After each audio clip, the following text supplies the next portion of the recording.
Hello friends, तर आजच्या व्हिडिओमध्ये आपण बघणार आहोत काही क्वांटिटीज ज्या रिलेटेड आहेत सर्क्युलर मोशनसोबत. Some quantities related to circular motion. That is radius vector म्हणजेच काय, अँग्युलर डिस्प्लेसमेंट म्हणजेच काय, किंवा अँग्युलर वेलॉसिटी म्हणजेच काय. जेव्हा पार्टिकल सर्क्युलर मोशनमध्ये फिरतो त्यांच्या सगळ्या क्वांटिटीज यांचं मिनिंग काय आहे ते आपण बघणार आहोत. तर फर्स्ट क्वांटिटी बघू. First quantity is radius vector. Radius vector. तर कशाला रेडियस वेक्टर म्हणू आपण? जर एक पार्टिकल आहे तो सर्क्युलर मोशनमध्ये मूव्ह करत आहे एक फिक्स्ड पॉईंट भोवती. O is the fix point, ज्याला आपण सेंटर म्हणू त्या सर्कलचं. या सेंटरच्या भोवती पार्टिकल परफॉर्म करत आहे आणि समजा त्या पार्टिकलची पोझिशन इथे आहे, कोणत्याही टाईमला पार्टिकल इथे आहे, तर त्या पार्टिकलचं पोझिशन वेक्टर, त्या सेंटरपासून जो पोझिशन वेक्टर आहे, वेक्टर जर आपण ड्रॉ केलं त्या सेंटरपासून, तर या वेक्टरला आपण म्हणू, या पोझिशन वेक्टरला म्हणू radius vector. Radius vector it is denoted by R. तर कोणत्याही पार्टिकलपासून तर त्या सेंटरपासून तर त्या पार्टिकलपर्यंतचा जो वेक्टर आहे त्याला म्हणतो आपण रेडियस वेक्टर. म्हणून इथे लिहिताना आपण the position vector of particle, the position vector of A particle from, कुठून, तर from the centre of the circle. From the centre of the circle. केव्हा? जेव्हा the position of the particle from the centre of the circle performing, जेव्हा तो perform करत आहे, performing circular motion. Circular motion is called as radius vector. त्यालाच म्हणू आपण radius vector. तर या रेडियस वेक्टर म्हणजेच काय, तर या सेंटरपासून त्या पार्टिकलच्या त्या पोझिशनला, पार्टिकलची जी पोझिशन आहे ती सेंटरपासून त्या पार्टिकलची पोझिशन आहे तिथपर्यंत जो वेक्टर आपण ड्रॉ करतो त्याला म्हणू आपण radius vector. Radius vector it is denoted bye कशाने आपण शो करतो, डिनोटेड बाय आर वेक्टर. आणि याचे डायरेक्शन नेहमी सेंटरकडून तर त्या पार्टिकलकडे असते. It is always directed to all the centre to the particle, position of the particle. हा वेक्टर आहे, वेक्टर क्वांटिटी म्हणजे डायरेक्शन आहे याला. त्याच्यानंतर second quantity is angular displacement. म्हणजे काय आता angular displacement. when the particle performing circular motion, then what is the angular displacement? म्हणजेच काय, समजा एक पार्टिकल इथे आहे पार्टिकल आणि तो पार्टिकल इथून इथे गेलं पर्टिक्युलर टाईम, इन्स्टेड ऑफ टाईमला इथून इथे गेलं पार्टिकल, तर आपण म्हणू याला लिनियर डिस्प्लेसमेंट. एसने दाखवतो.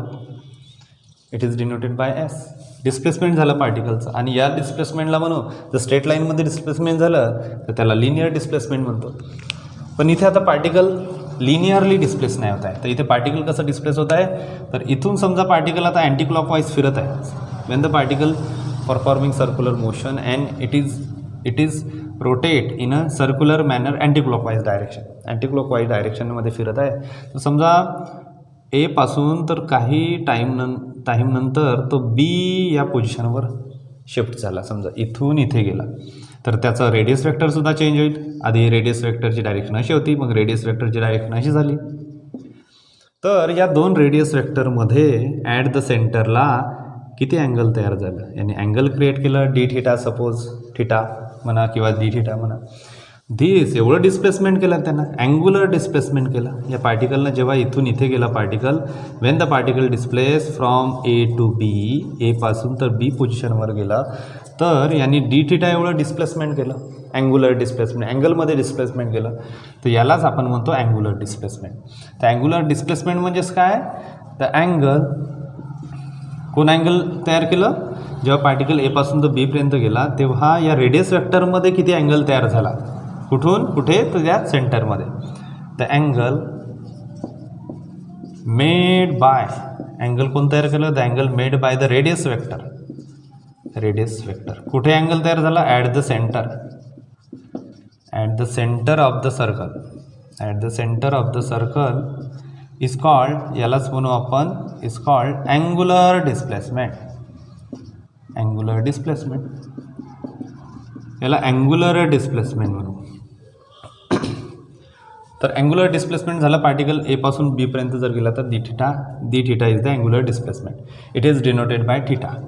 Angular displacement is denoted bye angular displacement आपण कशाने दाखवू? अँग्युलर डिस्प्लेसमेंट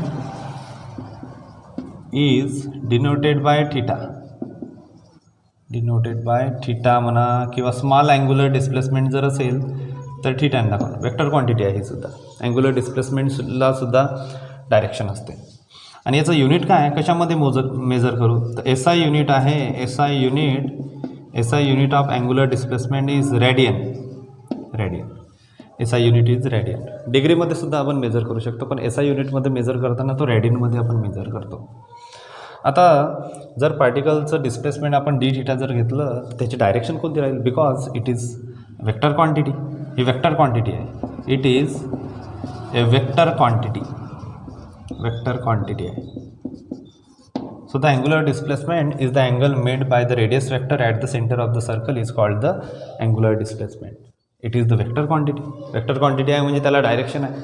तर समजा एक पार्टिकल आहे अँटी क्लॉकवाईज फिरत असेल, इट इज अशा पद्धतीने तो फिरत आहे.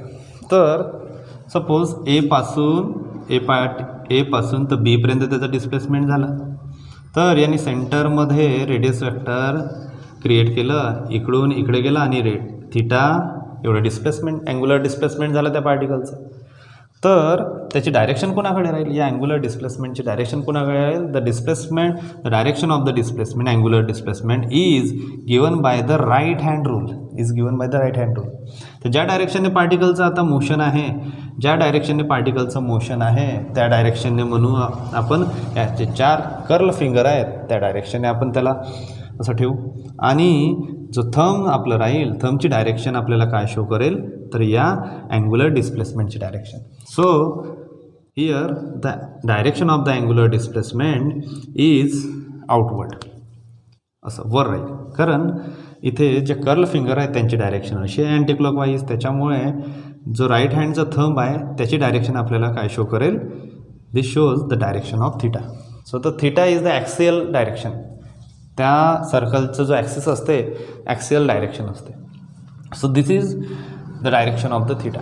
When the particle moves in this direction, या डायरेक्शनने मूव्ह असेल तर असं clockwise, then the curl finger is now reverse direction and angular डिस्प्लेसमेंटची डायरेक्शन आता डाऊनवर्ड डायरेक्शन राहील. So this is the about the angular displacement.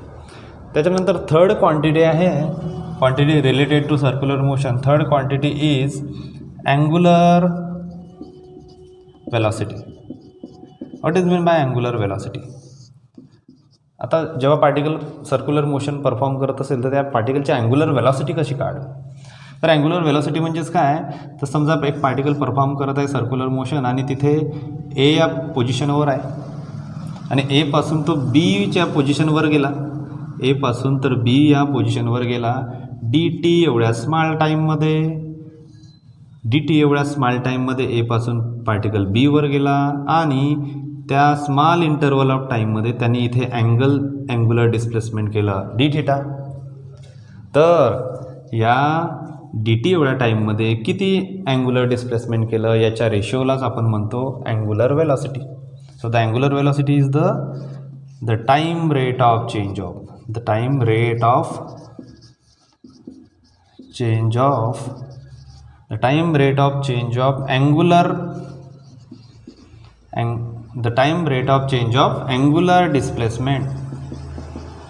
Angular displacement is called, याला म्हणू आपण अँग्युलर वेलॉसिटी.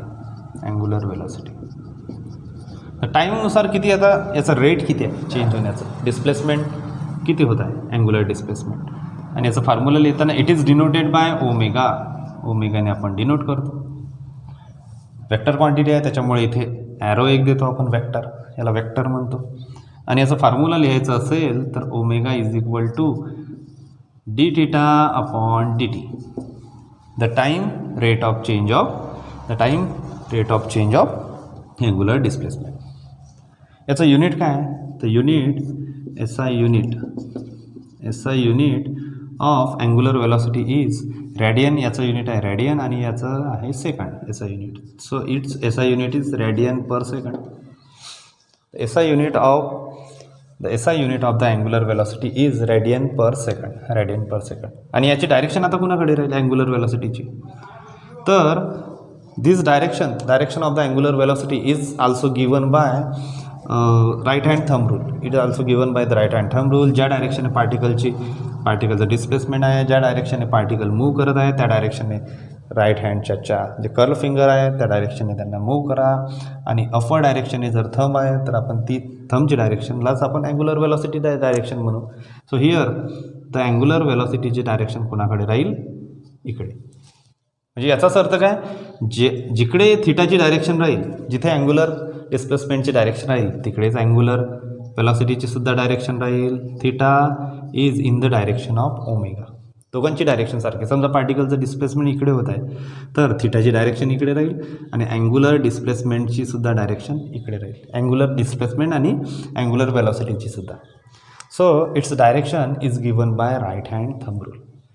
तर 3 क्वांटिटी आपण बघितले, radius vector, angular displacement and angular velocity.